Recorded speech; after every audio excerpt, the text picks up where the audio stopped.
A SIM lock, also known as a network lock or carrier lock, is a restriction placed on a mobile phone by a carrier or service provider, preventing it from being used with SIM cards from other networks.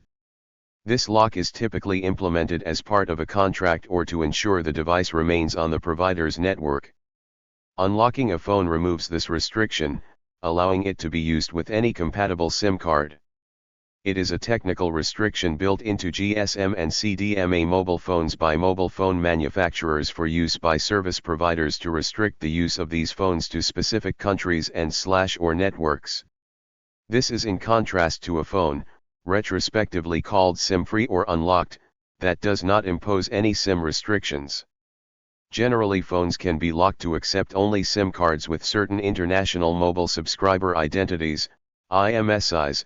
IMSIs may be restricted by Mobile Country Code, MCC, example will only work with SIM issued in one country.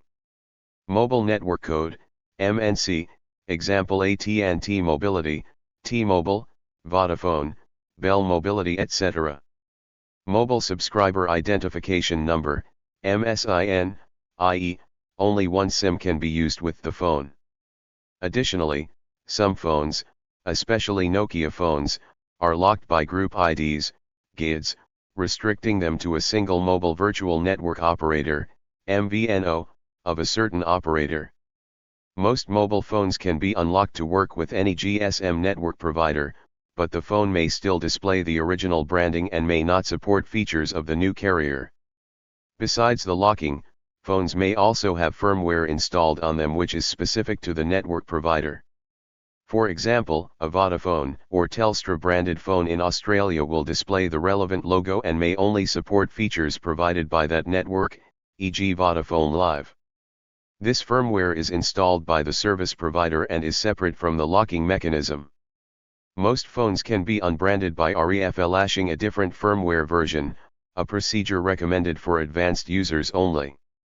The reason many network providers SIM lock their phones is that they offer phones at a discount to customers in exchange for a contract to pay for the use of the network for a specified time period, usually between 1 and 3 years. This business model allows the company to recoup the cost of the phone over the life of the contract. Such discounts are worth up to several hundred US. If the phones were not locked, users might sign a contract with one company, get the discounted phone, then stop paying the monthly bill, thus breaking the contract, and start using the phone on another network or even sell the phone for a profit. SIM locking curbs this by prohibiting change of network, using a new SIM. In some countries, SIM locking is very common if subsidized phones are sold with prepaid contracts. It is important to note, however, that the technology associated with the phone must be compatible with the technology being used by the network carrier. A GSM cell phone will only work with a GSM carrier and will not work on a CDMA network provider. Likewise, a CDMA cell phone will only work with a CDMA carrier and will not work on a GSM network provider. Note that newer, 2013 plus, high-end mobile phones are capable of supporting both CDMA and GSM technologies, allowing customers to use their mobile devices on any network.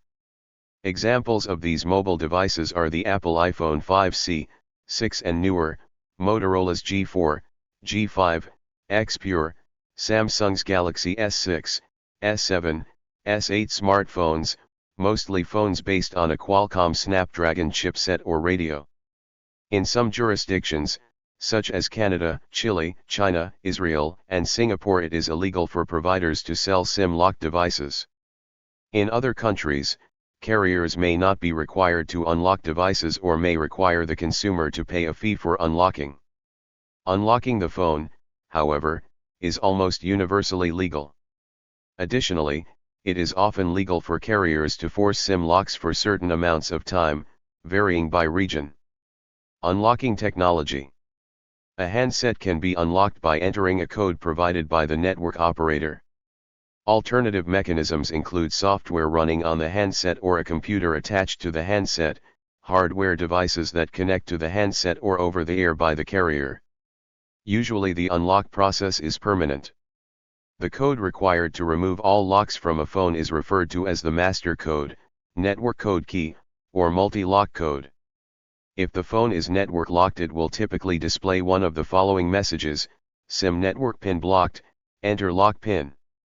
There can also be multiple levels of locks placed on the phone by networks, which block the use of other network SIM cards.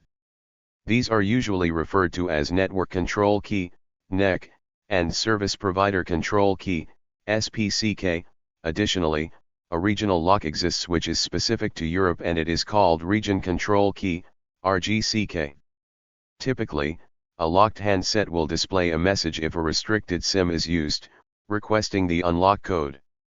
On recent phone models running Android software, the phone will display a message saying SIM network unlock pin or enter network lock control key if network locked. Windows phones will display the message, this SIM card can only be used on specific networks. Contact your customer service center for the unlock code. Other handsets may display different messages such as enter special code or enter unlocking code, or in some cases the handset will simply display a message stating that it is locked.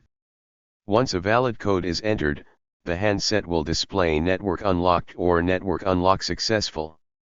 The unlock code is verified by the handset and is generated by the manufacturer, typically by an algorithm such as a one-way hash or trapdoor function. Sometimes big telecom providers change the original factory unlock codes as an extra layer of security against unlocking services. For various big brands such as Samsung and Motorola, there is no algorithm but just a random code generator where the unlock codes are programmed in the phone itself and then saved in a big database managed by the manufacturer. For the other brands where the unlock codes are still based on algorithms, those are based on the IMEI number and the MCC code and have been reverse engineered, stolen or leaked. Some handsets can be unlocked using software that generates an unlock code from an IMEI number and country and operator details using the algorithm specific to the handset. Other manufacturers have taken a more cautious approach, and embed a random number in the handset's firmware that is retained by the manufacturer and the network on whose behalf the lock was applied. These handsets can still be unlocked by online services that have access to either inside people with the manufacturer or with the telecom networks, or they need to be connected to the computer with a cable where specific software will bypass the security and SIM unlock the phone. Sometimes this is done by advanced calculations to bypass the security the official way, and other times using exploits or overwriting parts of the firmware where the lock status is kept, and often even recover a phone that is bricked or completely damaged in the software sense. Most handsets have security measures built into their firmware that protects them from repeated attempts to guess the unlock code. After entering more than a certain number of incorrect codes, the phone becomes frozen. This is a state where the phone will display a security message that the phone needs a service. Older phones could no longer be used at all at this point. However, modern smartphones often keep working with the original SIM but require extra work to then unlock them correctly. In extreme situations, physical access to internal hardware via in-circuit debugging may be utilized, for example, via JTAG headers on a circuit board. Such access may be required to modify initialization software used for booting. Hard-locked phones. A hard-locked phone is one in which a telecom provider has modified the firmware on the phone to make it impossible to manually enter the unlock codes in any way. The only solution to SIM unlock such a phone is to change the firmware to a firmware which has not been modified by any telecom provider, a so-called unbranded firmware. Economics. Handset manufacturers have economic incentives both to strengthen SIM lock security, which placates network providers and enables exclusivity deals, and to weaken it, broadening a handset's appeal to customers who are not interested in the service provider that offers it. Also, making it too difficult to unlock a handset might make it less appealing to network service providers who have a legal obligation to provide unlock codes for certain handsets or in certain countries. In some cases, a SIM-locked handset is sold at a substantially lower price than an unlocked one, because the service provider expects income through its service. SIM locks are employed on cheaper, pay-as-you-go, handsets, while discounts on more expensive handsets require a subscription that provides guaranteed income. Unlocked handsets have a higher market value, even more so if they are debranded. Debranding involves reflashing or replacing the firmware to remove the operator logo or any limitations or customizations that have been imposed on the handset by the operator, and is usually accomplished with software designed for a particular handset model. However, most smartphones can be debranded and unlocked solely with the use of special software. The main reason to unlock a handset is to be able to use it with a different SIM card. Consumers may wish to continue using their previous provider with a new handset, or when traveling abroad they may wish to connect to a foreign network with a prepaid subscription. Nevertheless, the fundamental principle of GSM and its successors is open interfaces which encourage competition among multiple vendors. This is the reason a mobile phone is, in fact, a combination of a phone and the subscriber identity module, SIM. Locking the phone to a network is not much different from having the SIM built into the mobile phone. Network operators in many industrialized countries are not bound by law to give the phone unlocking code to subscribers even after the expiry of the contract period.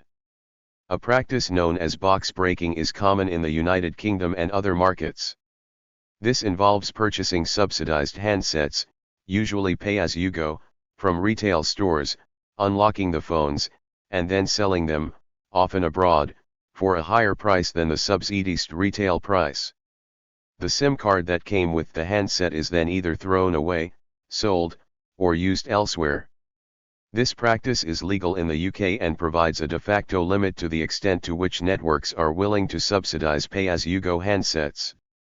While the act of box breaking is legal, some businesses are also engaging in illegal activities such as exporting the box-broken phones to other countries, to sell as grey market goods without paying import duties, known as carousel fraud, or substituting counterfeit batteries and chargers. Unlocking services. Some companies offer an online unlocking service. This service requires that individuals who wish to unlock a handset provide their IMEI number and sometimes also country and operator details to the company, either via email or a website. The company will then provide the unlock code for the handset. For some brands such as Nokia and Samsung, various services also offer special remote unlocking software with instructions, where a cable is needed to remove the SIM lock at home. Such companies may email the unlocking code or software which will remotely unlock the device. Some companies also offer unlocking services that require sending the handset's IMEI number. Other companies sell unlocking hardware, including devices which fit between the SIM card and the phone to spoof the original network identifier during registration, and devices to read and edit the handset's firmware. The pricing for unlocking a device will vary depending on the network it is locked to and the handset model itself, as each unlock code is unique to each individual handset. Unlock code generators. There are online services that will provide an IMEI unlocking service for DCT4 and DCT3 Nokia mobile phones. This method of unlock requires the user to know which carrier the mobile phone is locked to, and also needs to provide an IMEI. Generally, older model Nokia unlock codes are free and instantly retrievable by these services. The unlock codes retrieved must be entered into the mobile phone using the keypad. For DCT4 and DCT3 Nokia, unlock codes consist of a hashtag key, followed by PW+, 10, DCT3, or 15, DCT4, digits, plus, and another number ranging from 1 to 7, and finally ends with a hashtag. Depending on the carrier which the phone is locked to, only some codes will work with the mobile phone. Most phones respond to the unlock codes ending in +1 hashtag or +7 hashtag, however some phones are configured to allow only one of the 7 codes to work. The following is an example of a DCT4/DCT3 unlock code. Hashtag PW +931882753035021 +7 hashtag. DCT4 and DCT3 Nokia will only allow a maximum of 5 unlock attempts using the unlock code method. After 5 incorrect codes have been inputted, the phone will not allow the user to try any more codes, even if it is correct, and will require the owner to try other unlock methods.